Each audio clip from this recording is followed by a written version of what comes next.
let's take a look at the transport functions in a little bit more detail, and the count off functions as well, which we'll need to do in order to make a recording. So at the moment we can hear the guitar. Now I press the space bar there in order to effect playback, which is a very, very good habit to get into, because the space bar in just about any digital audio workstation will start playback. Now the transport, we'll just, rather than using the transport up here, I'll go to the window menu and I'll select the transport function. Now I could also hit Command and 1 on the keypad, but I'm using a laptop and I don't have a keypad, so I can't get that function. So just select it from the window, and you see that looks almost identical to the transport up here. Now we have in this transport the start from return to beginning, rewind, fast forward, move to the end, stop, play, and record. Okay, so that's what those functions all mean. These standard ones, the square is always stop, the triangle is always play, and the red circle is always record enable. The go back to beginning and return to end, if you click on the return to end, you'll see that it takes these little blue markers, which are our song position markers where it's going to play, it's called a playhead, right to the very end of the audio file. That will go to the end of any, the last remaining audio file in your project. Okay, so just to show you what is going on with this little button here is what we call link, timeline, and edit selection. And what that means is that at the moment it's on. So that means if I hit anywhere in the timeline, you see the little blue arrows appear, and that's where it will play back from. Like that, you see. Okay, so if I move up here, that's where it will play from, and there, that's where it will play from. The very beginning, if I want to, click right down there. That's where it's going to play from. But if I turn that off, regardless of where I click, it'll just keep playing from wherever it last stopped or the beginning. Okay? So it's actually a good idea to have that on all the time, I've found. To be honest with you, it's the easiest way I've found of working. Okay, we can move forward. We can zap around. I'm not even pressing stop this time. I'm just jumping around. Okay, now I'll press stop.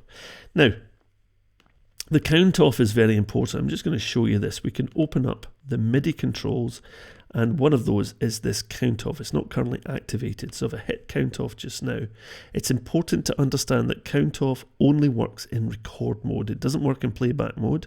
So if I go back to the beginning and hit play, it plays immediately. If I'm in record, however, it will give me the 2 bars counting. Now, at the moment, it will tell me I don't have a track record enabled. So in order to show you this, I'll need to create a new track. So I'm going to go to the track menu and select new. And when this dialog box comes up, I'm going to select the mono audio track, just like that, very simply. I'm just going to change the input from this into line 3, just so we don't get any nasty feedback. So I now have record enabled this second track that I've created, and that means I can now hit the record button. But watch what happens when I hit the record button this time. So there's record and now play. So nothing's happening, and then the guitar starts to play. Okay. Now we couldn't hear anything happening there, but what was happening was that a 2-bar count-in had happened. Now we can't hear it because I don't have the click track activated. So I'll just do that so we can hear it. So I click on track and select the very, very last option, create click track. And now we're going to have a metronome pulse in the background. I can hit play and you'll hear it. And now if I click on record, you'll hear it 2 bars before it actually starts recording. 1, 2, 3, 4.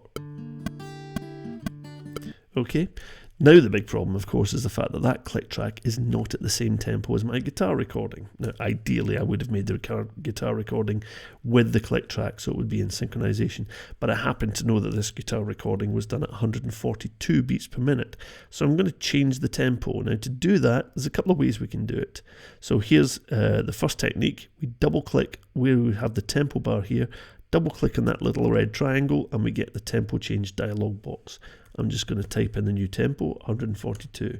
And you'll notice down here on the transport bar that that has also changed. So again, if we go to the record this time, 1, 2, 3, 4. And now the click is in time with the guitar playing.